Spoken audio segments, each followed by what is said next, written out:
Good morning. We begin our service by acknowledging that the land on which our homes and our church building were built was not uninhabited when European settlers arrived here with their ideas of conquest and ownership.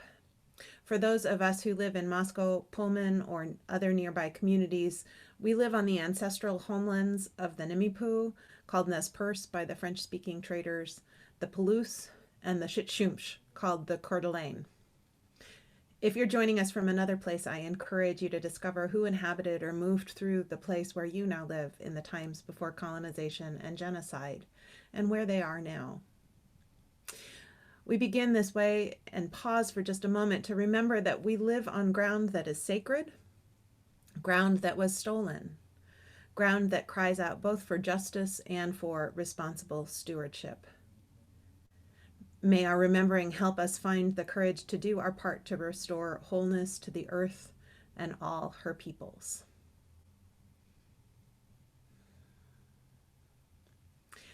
And now let's join our voices together for our words of welcome, our unison chalice lighting, and our sung affirmation. Whoever you are, wherever you've come from, whatever your beliefs, whomever you love, and however bumpy your life's journey has been, know that you are welcome here. If you have a chalice or a candle that you can light, I'd invite you to light it now, and we'll say together our words for the chalice lighting.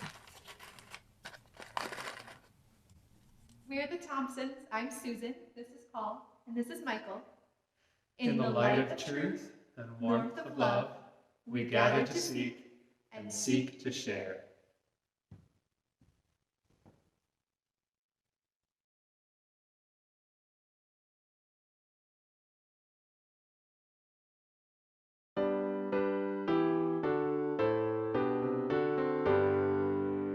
From all that dwell below the skies, let songs of hope and love arise. Let beauty, truth, and good be sung in every land by every tongue.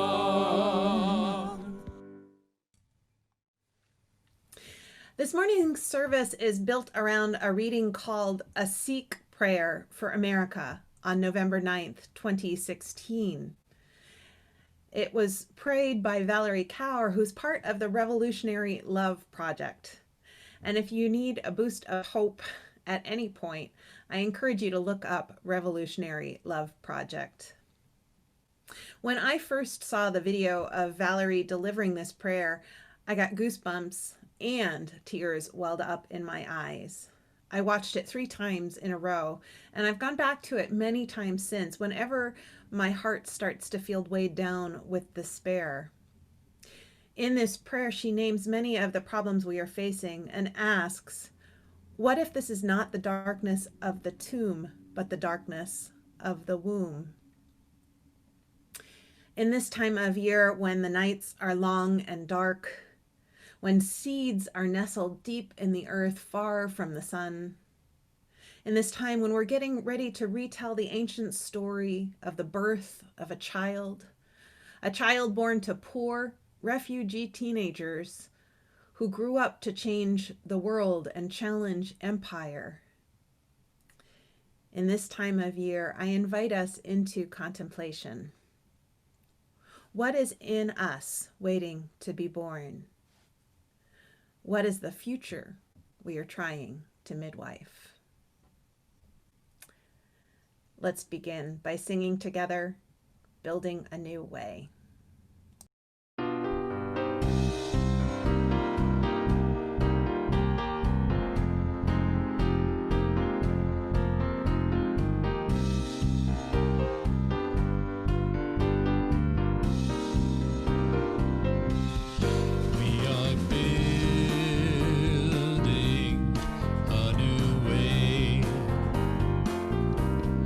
We are building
Peace and freedom is our cry. Peace and freedom is our cry. Without these, this world will die. Peace and freedom is our cry.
And now let's enter together into a time of meditation.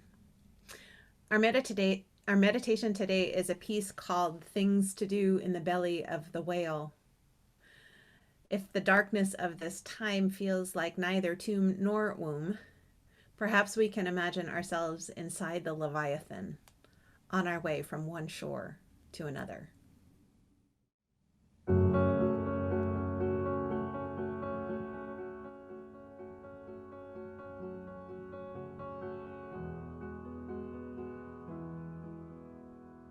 Things to Do in the Belly of the Whale.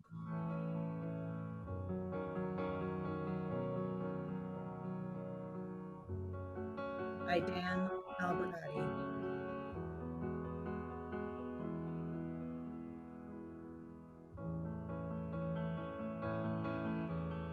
Animated by Pearl.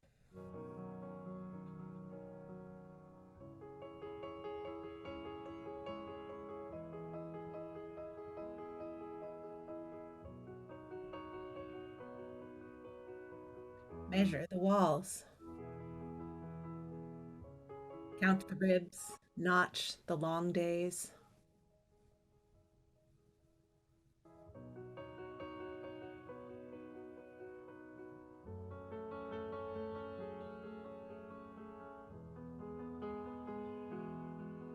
Look up for blue sky through the spout.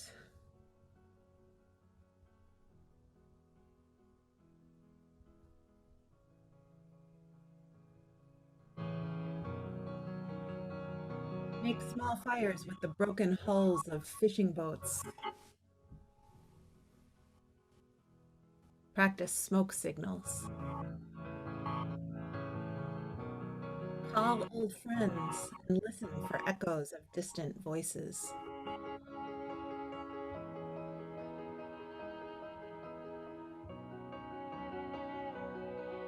Organize your calendar. Dream of the beach.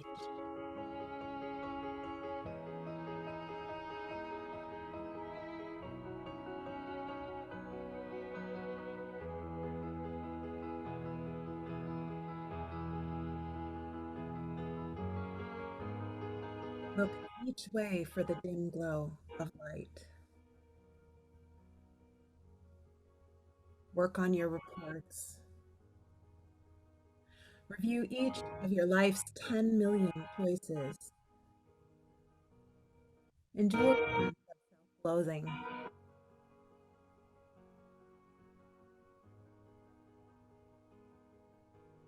Find the evidence of those before you and destroy it. Try to be very quiet for the sound of tears and moving water. Listen for the sound of your heart. Be thankful that you are here, swallowed with all hope, where you can rest and wait.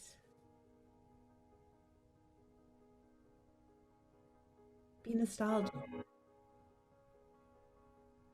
Think of all the things you did and could have done.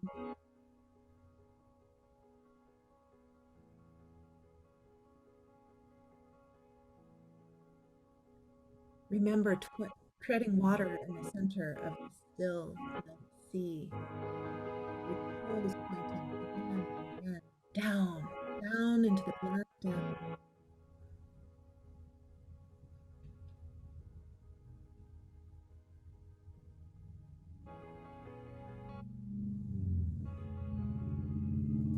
Thank you.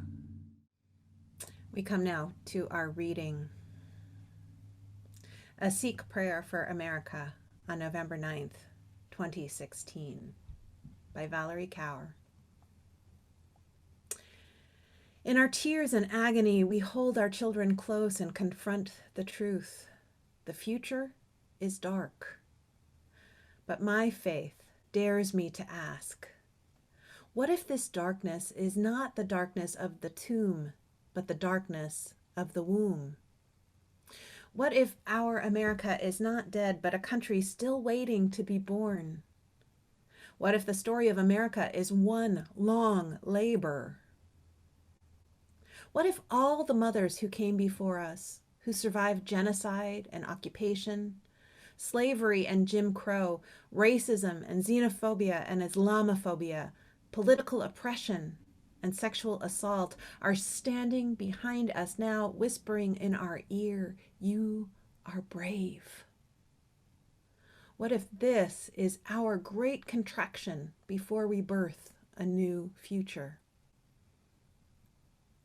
Remember the wisdom of the midwife. Breathe, she says. Then push. So here we are in the dark time of the year. The days are so short, the nights are so long. I keep getting caught out on my hikes after the sun goes down, and I have to find my way back to the car with the light of my cell phone.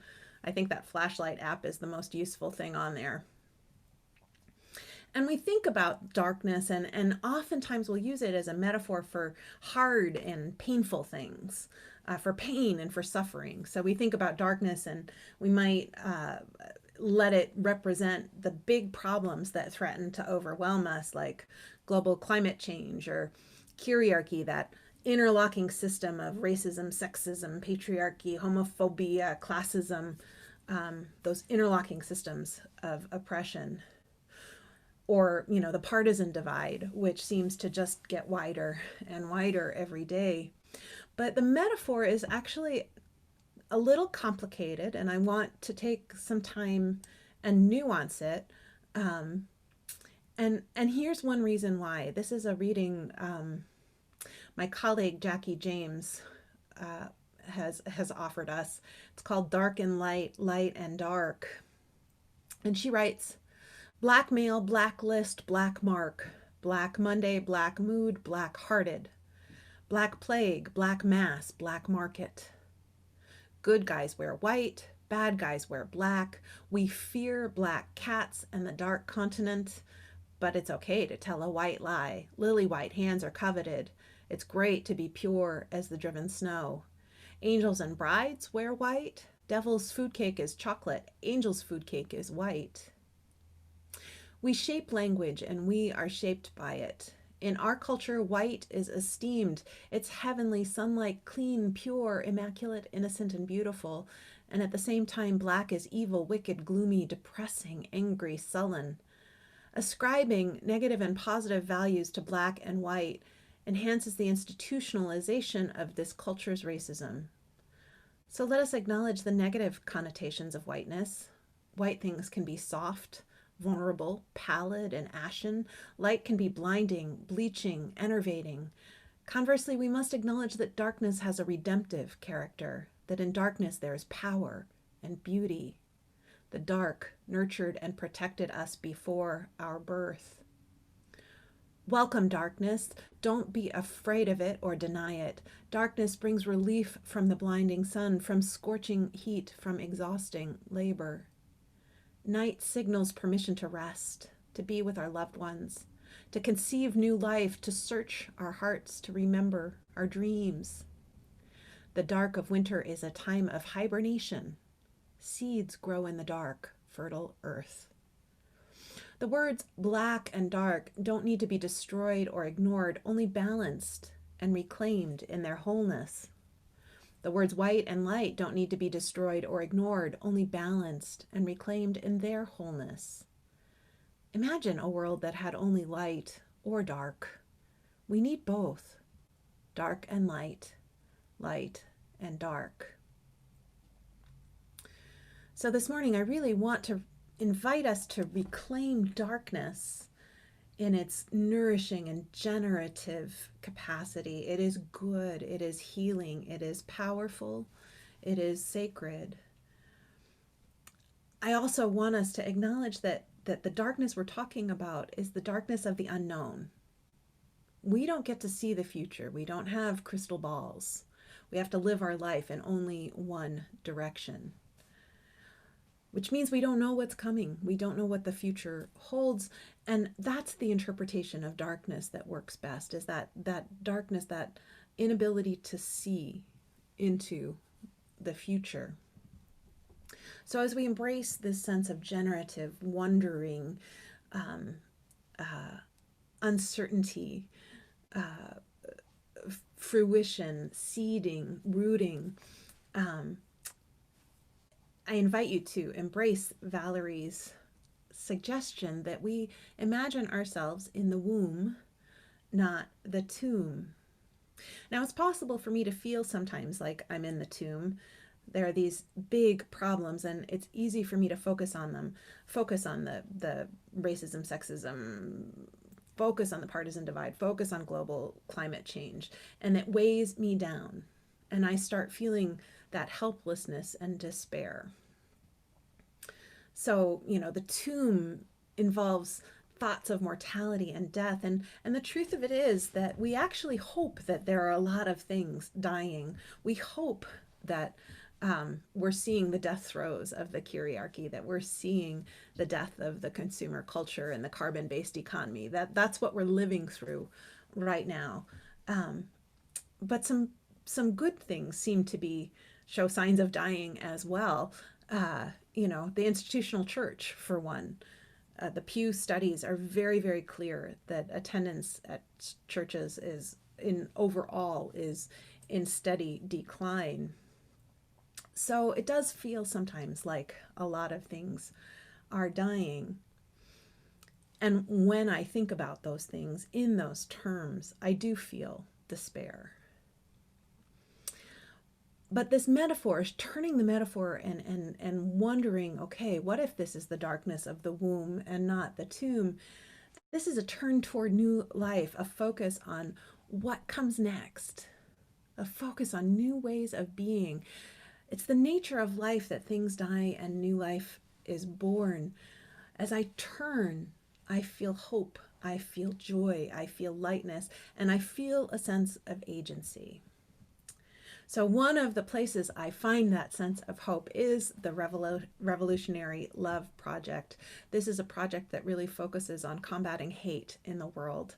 I'll tell you a little bit more about their platform in a minute. But before I do that, I want to name a couple of other places, a couple of other, actually 2 books that I read that help me turn toward what's new, what might be emerging. One is Braiding Sweetgrass by Robin Wall Kimmerer. She is a PhD plant biologist who's also indigenous, and her book really just, if you haven't read it, you need to read it. And there's actually, you can, if you like audiobooks, There was a special on the audiobook of her reading it, and I've been listening to that this past week, and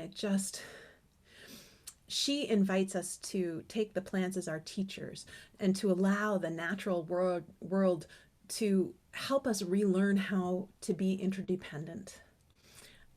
And she shows us this. It's like a map or like a vision of this is what could be, and it's amazing. It's amazing. I just really encourage you to read it. The other book that that shows new ways of doing things is one called Emergent Strategy by Adrienne Maree Brown, and I bring this to you now because, of course, we're heading toward an inauguration where we're going to have a new leader politically. But the emergent strategy really sees that the way that we have leaders and followers, this sort of hierarchical top-down model, that this in itself is another thing that maybe needs to die. And this is an important thing to think about right now because we have this tendency, we have this hero complex, oh, everything's going to be fine. We've got the right guy in charge or even the right woman in charge. And it doesn't work out that way. Emergent strategy really talks about how change happens organically. She uses the metaphor of a murmuration of birds. Have we all seen that? Have we all seen swallows in that big flock and the way they are able to turn and dive together? It's so beautiful. And that's how we can be in the world. Each of us trading the vision and the leadership and the following back and forth and all around, moving in the same direction. There's a wisdom in that collective that we need to tap into if we're going to move forward. So I want to lift up those two books if you're wondering what you want to put on your nightstand for the next month or two. Those are strong recommendations. Now, Valarie Kaur lifts up, and the Revolutionary Love Project lift up this story that maybe America's story is one long labor. The story of America is one long labor. And I think about our country and the difference between ideals and reality. We have these ideals, and this is from the mission statement of the Revolutionary Love Project. We pledge to rise up in revolutionary love. We declare our love for all who are in harm's way: refugees, immigrants, Muslims, Sikhs, Jews, queer and trans people, Black people, Indigenous people, Asian Americans, Latinx people, the disabled, women and girls, working class people, and poor people. We vow to see one another as brothers, sisters, and siblings. Our humanity binds us together, and we vow to fight for a world where all of us can flourish. So this is the ideal. These are the ideals at the heart of this American experiment that we're 200 and some years into right now. 220, I'm going to do the math now. 250. I can't do the math in my head that fast. 224 plus 20. 244. There it is. We're 244 years into this experiment. And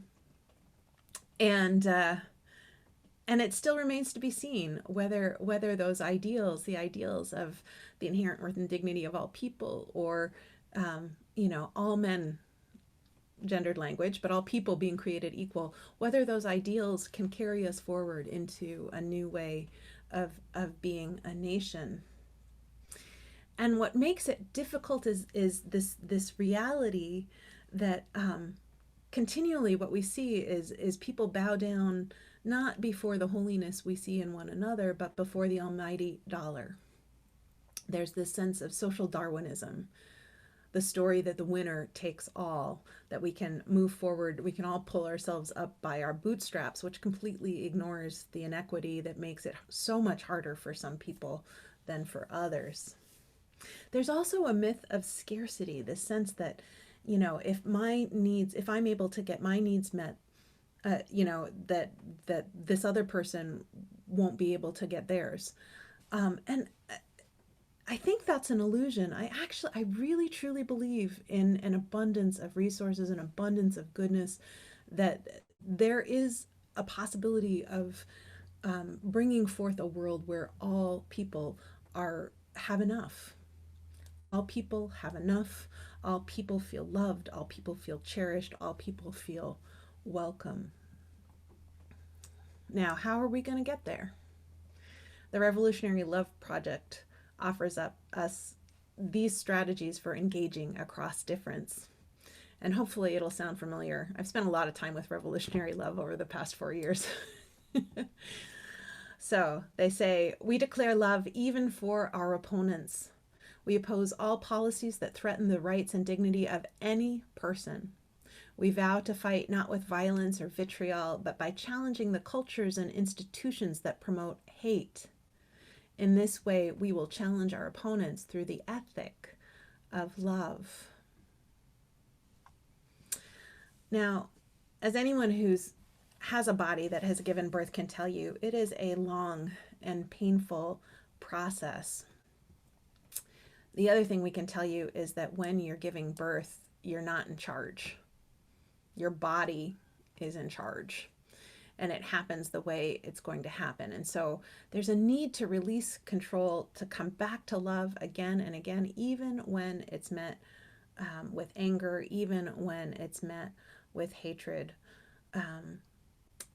I think we have a responsibility to put ourselves between hatred and the person who's in danger of being harmed when we have the privilege and the capacity to do so. But putting ourselves between is very different than going into battle. Do you know what I mean? If our actions are grounded in love and the sense of protectiveness, and goodness and the vision of the future that we share, then our words will be more skillful and we won't wind up making things worse. So hold on to this as we move forward into the next couple months. So giving birth is not an easy process, it's rather exhausting. So to make it through, we need to be gentle with ourselves. So the third part of the platform of Revolutionary Love reads, we declare love for ourselves. We will protect our capacity for joy. We will rise and dance.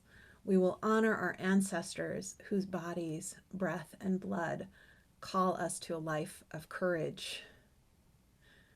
What if all the mothers who came before us, who survived genocide and occupation, slavery and Jim Crow, racism and xenophobia and Islamophobia, political oppression and sexual assault, are standing behind us now, whispering in our ear, you are brave. What if this is our great contraction before we birth a new future? She says, breathe and push. Breathe and push. Breathing is important because it regulates our trauma response. It helps bring us back to our best selves, helps bring us back to rested, centered, powerful purpose. We can't do this work of bringing about the new world effectively if we are reactive and if we are exhausted. So I'm going to keep saying it pretty much every Sunday. Rest is a form of resistance. Take care of yourselves. But also, push. You think of the seeds underground. They have this hard husk that protects the tender embryo, and also the endosperm, which has all the nutrients and energy the plant needs to emerge from the darkness and claim the potential that's hidden in their DNA. And there comes a time when that protective husk needs to crack. It needs to break. It needs to fall aside. Push. Are we ready to move outside of our comfort zone? Are we ready to move in the world tender, with our hearts broken, not in pieces, but broken open so that something new can grow and become? Our faith tells us that everyone has a part to play in the creation of this new world that we are hoping to bring about. The knowledge of which part is your part, which part is my part, it lives inside our hearts, inside our own spirit. We have everything we need to live the life that's inside us, waiting to be born. We just have to be brave. We just have to be brave. Because each of us deserves to inhabit the fullness of our potential. Each of us needs to inhabit the fullness of our potential because our siblings need us to claim our power so that we can fight for love and goodness and everyone's right to exist. Because the world needs us to be brave. The world needs our courage and our contributions. So yes, this winter is a time of darkness and we are in the midst of a pandemic. So it's a good time. It's a good time to sink into that generative darkness, to be safe, to stay warm, to be reflective, to imagine, to dream the world we want to birth together. Come spring, come the vaccine, the temptation's going to be strong to just burst forth and forget everything we've learned and reconform to the shape society has trained us into for generations. And that too is going to be a moment of resistance. It's so important that we not slide into complacency. So use this time of darkness, this precious time of darkness, to gather our courage to imagine that new world we might birth together, so that when the time comes, we can breathe and we can push and we can help it emerge. So be it, and so may it be. Let's sing together now. We are.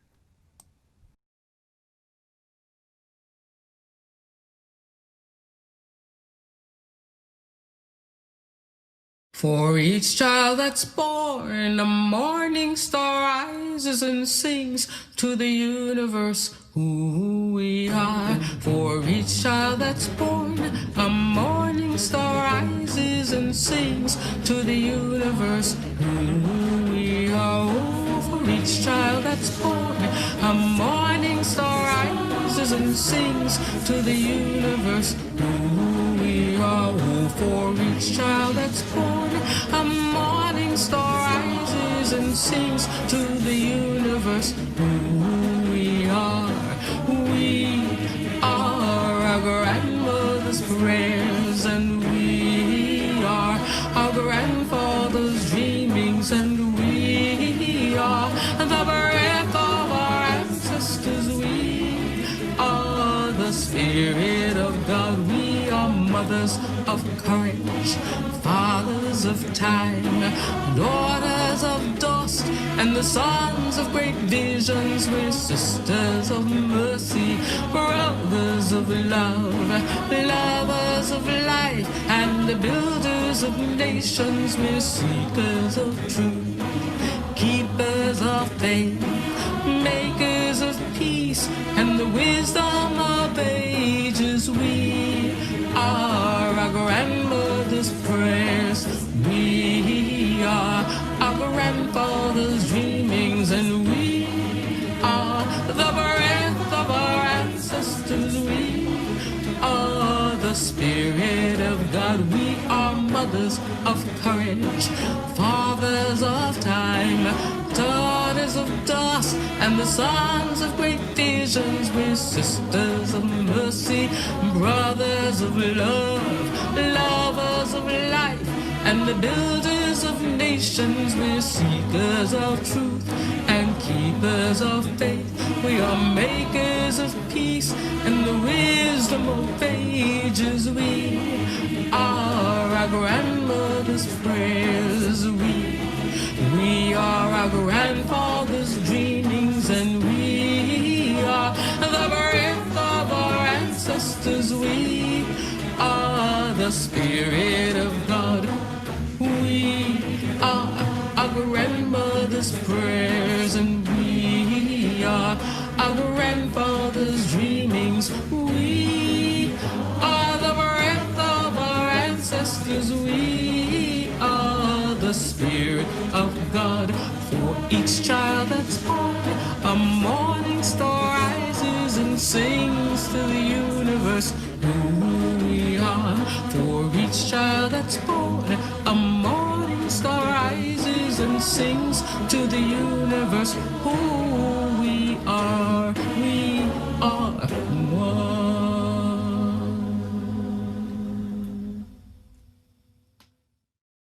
Our closing reading this morning is a piece called How to Breathe When You Want to Give Up by Cleo Wade. Today I am breathing through fatigue, fear, and feeling overwhelmed. I breathe because when I breathe, I'm reminded that I am alive. I'm reminded that to be able to fill my body with air means that I have the ability to keep going. I'm reminded that my time on earth may be short, but it can be powerful if I dedicate it to love and fairness. When I breathe, I'm reminded of Mary Oliver when she wrote, "Tell me, what is it you plan to do with your one wild and precious life?" So I breathe and let my breath turn into a smile that says back to her, as much as I can. Let's sing together our musical benediction, There is a Love.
And we now extinguish the light of our separate chalices that we might embody the flame of our faith in our separate spaces. Please say with me these words.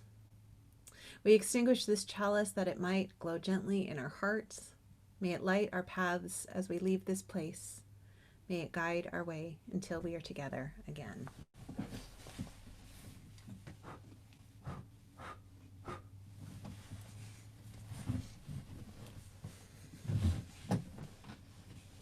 Beloveds, stay warm, stay safe.